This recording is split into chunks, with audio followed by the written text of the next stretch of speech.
అందరికీ నమస్కారం, శుభోదయం. Welcome to profit master. 10th March Monday international మార్కెట్స్లో పర్ఫార్మెన్స్, అలాగే మన మార్కెట్స్ మీద ఇంపాక్ట్ ఒక్కసారి చూద్దాం.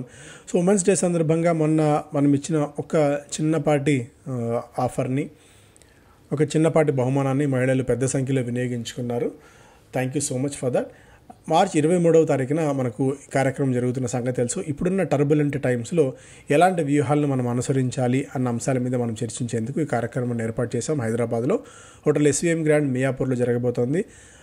సాధ్యమైన త్వరగా రిజిస్ట్రేషన్ ప్రక్రియ పూర్తి చేసుకోండి, ఎందుకంటే చాలా ఫాస్ట్గా సీట్స్ ఫిల్అప్ అవుతున్నాయి ఇప్పుడున్న మార్కెట్ కండిషన్స్ నేపథ్యంలో. సో ఏషియన్ మార్కెట్స్ పరంగా చూస్తేనేమో ఒక మిక్స్డ్ టు నెగిటివ్ బయాస్ అయితే కనిపిస్తుంది. నికాయ్ 0.5% దాకా నష్టాలతో ట్రేడ్ అవుతుంటే హాంకాంగ్, షాంఘై రెండు కొద్దిగా ఫ్లాట్ టు నెగిటివ్ బయాస్తో అయితే ట్రేడ్ అవుతున్నాయి. హాంకాంగ్ దాదాపు 30% మేర నెగిటివ్గా ట్రేడ్ అవుతుంది. అమెరికన్ మార్కెట్స్లో లాస్ట్ ట్రేడింగ్ సెషన్ రోజున కొద్దిగా పాజిటివిటీ అయితే మనం చూసాం. డౌ జోన్స్ అండ్ S&P 0.5% మేర లాభపడితే నాస్డాక్ 30% మేర లాభాలతో ముగిసింది. గోల్డ్ పరంగా $2,920 దగ్గర ట్రేడ్ అవుతుంది.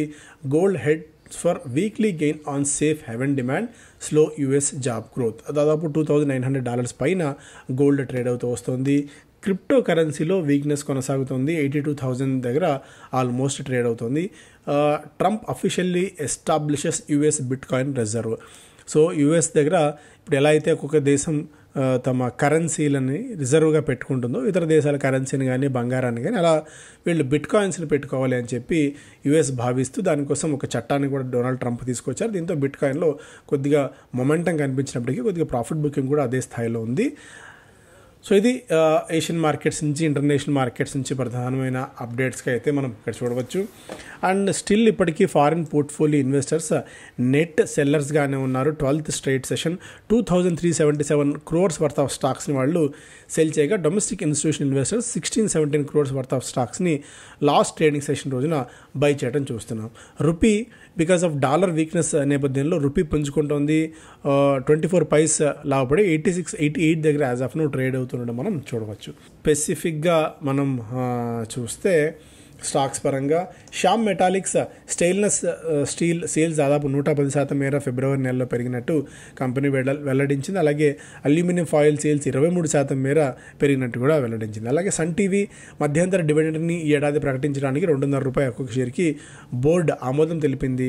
రైల్టెల్ కార్పొరేషన్కి దాదాపు ₹47.5 కోట్ల మేర ఆర్డర్స్ వచ్చాయి ఈస్ట్ సెంట్రల్ రైల్వే నుంచి.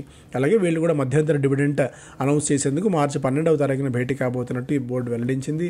సురక్ష డయాగ్నోస్టిక్స్ KS రవీంద్ర అనేని CFOగా నియమించారు.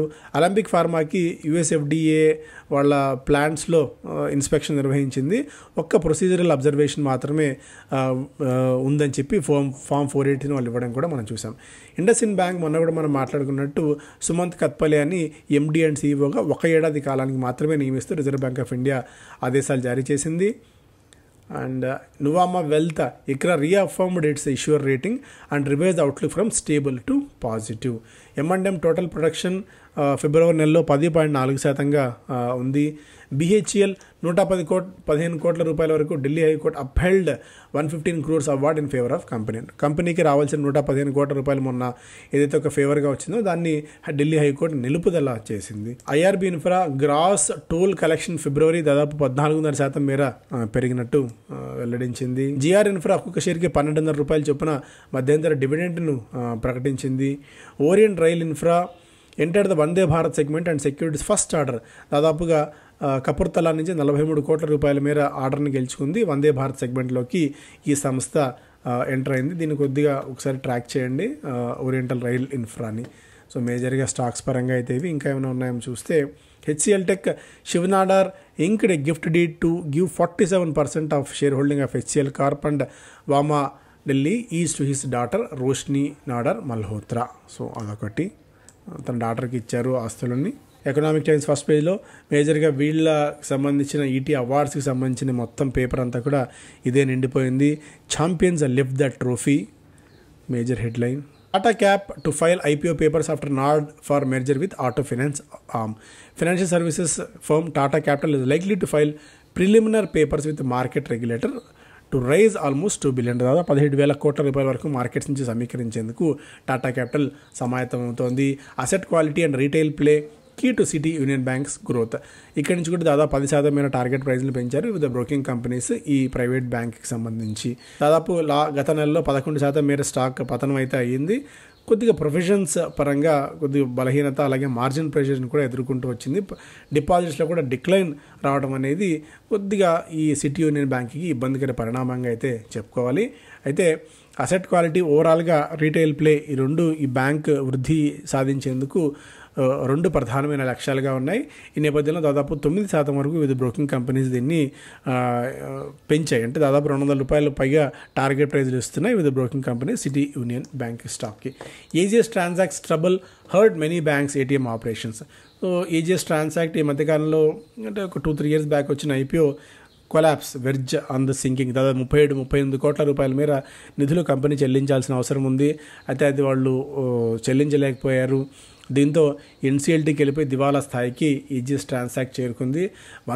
వేలాది ఏటీఎంస్ దీన్ని నమ్ముకుని ఉన్న ఇవి దాదాపు 38,000 ఏటీఎంస్ ఇప్పుడు ఇష్యూస్ ఎదుర్కొంటున్నాయి. ఏటీఎంస్ ఇది ఎందుకంటే as AGs Mrs payments and operational creator threatens to initiate insolvency proceedings. Stock కూడా పైనుంచి అలా పతనమవుతూ పెన్నీ స్టాక్గా మారిపోయింది ఏజిఎస్ ట్రాన్సాక్ట్. సో బిజినెస్ ఉన్నా దాన్ని సమర్థంగా నిర్వహించుకోలేకపోవడం ఇది వన్ ఆఫ్ ది ఫ్యాక్టర్ ఇలాంటి స్టాక్స్ పరంగా మనం చూస్తే. మొత్తం కంపెనీస్కి 726 కోట్ల రూపాయల డ్యూస్ ఉన్నాయి. డాలర్ ఇండెక్స్ టచెస్ 4-month లో రూపీ గెయిన్స్. అండ్ యుఎస్ సంబంధించిన బాండ్ ఈల్డ్స్ కూడా మెల్లిమెల్లిగా తగ్గిపోతున్నాయి. ఒక రకంగా పరోక్షంగా మనకు అది అడ్వాంటేజ్ అవుతుంది. ఎందుకంటే ఒకటి క్రూడ్ తగ్గుతుంది, అంటే పాజిటివ్ ఫ్యాక్టర్స్ పాయింట్ ఆఫ్ వ్యూలో చూస్తే క్రూడ్ తగ్గుతుంది. నెక్స్ట్ బాండ్ ఈల్డ్స్ తగ్గుతున్నాయి. బాండ్ ఈల్డ్స్ తగ్గినప్పుడు మనలాంటి మార్కెట్స్ కొద్దిగా అట్రాక్టివ్ కనిపిస్తాయి. అండ్ యుఎస్లో పదే డొనాల్డ్ ట్రంప్ తీసుకునే టారిఫ్ ఎఫెక్ట్స్ రెసెషన్ వైపు యుఎస్ని తీసుకెళ్తుందన్న భయాందోళన కూడా ఉన్నాయి. ఇవన్నీ కూడా మనకి కొన్ని పాజిటివ్స్, కొన్ని నెగిటివ్స్ ఉన్నాయి. బట్ ఓవరాల్గా డొమెస్టిక్ ఎకానమీ మీద మనం ఆధారపడి ఉన్నాం కాబట్టి ఎప్పుడైతే ఇతర దేశాల మీద ఎఫెక్ట్ మరీ ఆధారపడిన కంపెనీస్, ఆ సెక్టార్స్ని కాకుండా డొమెస్టిక్ బిజినెస్ అండ్ డొమెస్టిక్ వాటి మీద మనం కొద్దిగా ఈ సంవత్సరం ఫోకస్ పెట్టాల్సిన అవసరంగా అయితే కనిపిస్తుంది. నిఫ్టీ అప్ సైడ్ సీన 23,000 లెవెల్స్. సో ఈసారి మనకు లాంగ్ వీకెండ్ వచ్చింది మార్కెట్స్కి. హోలీ ఉంది 14వ తారీఖున. సో దీంతో మనకు ట్రేడింగ్ డేస్ కొద్దిగా తక్కువ ఉన్నాయి. లాంగ్ వీకెండ్లో కూడా ఉన్నాం కాబట్టి మేబీ కొద్దిగా ట్రేడింగ్ వాల్యూమ్స్ థిన్గా ఉండవచ్చు. నిఫ్టీ దాదాపు 23,000 లెవెల్స్ దగ్గర అప్ సైడ్ కనిపిస్తోంది. అయితే డెసిసివ్ బ్రేక్అవుట్, డెసిసివ్ మూవ్ దానిపైన ఉన్నప్పుడు మాత్రమే మనం మరింతగా అప్ సైడ్ ఎక్స్పెక్ట్ చేయవచ్చు అనేది ఓవరాల్గా టెక్నికల్ ఎక్స్పర్ట్స్ చెప్తున్న మాట. అండ్ మోతీలాల్ ఓస్వాల్ చెప్తున్న మాట ప్రకారం నిఫ్టీ 22,350 లెవెల్స్ పైన హోల్డ్ చేసుకోవాల్సిన అవసరం ఉంది. అప్పుడే 22,900, 23,000 రేంజ్ దాకా వెళ్ళే అవకాశం ఉందని చెప్తున్నారు. అలాగే స్టాక్స్ సెక్టార్స్ పరంగా ఇక్కడ మనం చూసినట్టయితే మెటల్స్, ఎనర్జీ, ఫినాన్షియల్స్ పాజిటివ్ స్టాన్స్లో ఉంటే ఆటో, ఐటీ మేబీ కొద్దిగా అప్సైడ్ తక్కువ ఉండే ఛాన్సెస్ ఉన్నాయి. స్టాక్స్ పరంగా SRF, Manappuram, BEL, Hindalco, Tata steel, UPL, Kotak, Bajaj finance, JSW steel లాంటి అప్సైడ్ పొటెన్షియల్ ఉంటే weakness OFSS and IndusInd bank, L&T, Mindtree, Page Industries, Infosys, Jubilant, food tech Mahindra లాంటివి కొద్దిగా బలహీనంగా ఉండే ఛాన్సెస్ ఉన్నాయనేది మోతీలాల్ ఓస్వాల్ చెప్తున్నమాట. ఇక ఆనంద్ హాటి ఏం చెప్తుందన్నది ఇక్కడ ఒకసారి మీరు పాస్ చేసి కూడా చదువుకోవచ్చు. ఇక్కడ మోనార్క్ నెట్వర్క్ క్యాపిటల్ కూడా వివిధ స్టాక్స్ని, వివిధ సెక్టార్స్ని ఇక్కడ ఐడెంటిఫై చేసి మీకోసం చెప్తోంది. డిఎల్ఎఫ్ యూనిట్ దాదాపుగా 6,000 కోట్ల రూపాయలను గుర్గావ్లో ఇన్వెస్ట్ చేయబోతోంది. 75 lakh square feet prime office and retail స్పేసెస్ని ఇక్కడ కంపెనీ నిర్మిస్తుంది. బిజినెస్ స్టాండర్డ్ ఫస్ట్ పేజ్లో India steps up pace on US bilateral deal offer, New Delhi working on ways to reduce average applied tariff. So Trump effect నేపథ్యంలో అన్నీ కూడా ఒకసారి change చేసుకోవాల్సిన అవసరం అయితే ఇక్కడ కనిపిస్తోంది. Sensex at discount Dow for first time since 2009. 2009 తర్వాత సెన్సెక్స్ డిస్కౌంట్తో ట్రేడ్ అవుతుంది. డౌ జోన్స్తో పోలిస్తే అన్నట్టుగా కూడా ఒక ఇంట్రెస్టింగ్ అప్డేట్ని ఇక్కడైతే మనం చూస్తున్నాం. In comparison the Dow is trading at PE multiple of 22.4, slightly down from the 22.8 at the end of the March last year. In the past 2 decades, Sensex has traded at nearly 25% premium over the డౌతో పోలిస్తే ప్రీమియంతో trade అవుతున్న మన markets ఇప్పుడు డిస్కౌంట్లో లభిస్తున్నాయన్నది కూడా ఒక interesting అప్డేట్గా అయితే మనం చూడవచ్చు. బట్ ఆపర్చునిటీస్ అయితే ఉన్నాయి.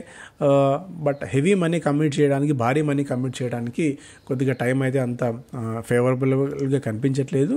మేబీ నెక్స్ట్ ఫైనాన్షియల్ ఇయర్ నుంచి అంటే ఏప్రిల్ నుంచి మనం ఒక డెసిషన్స్ అయితే తీసుకోవచ్చు. బట్ తీసుకోవాలనుకుంటే మాత్రం మ్యాక్సిమం 25-30% మాత్రమే మనీ కమిట్ చేయాలని చెప్పి మనం పదే గత కొద్ది కాలం నుంచి అదే విషయాన్ని చెప్తూనే ఉన్నాం.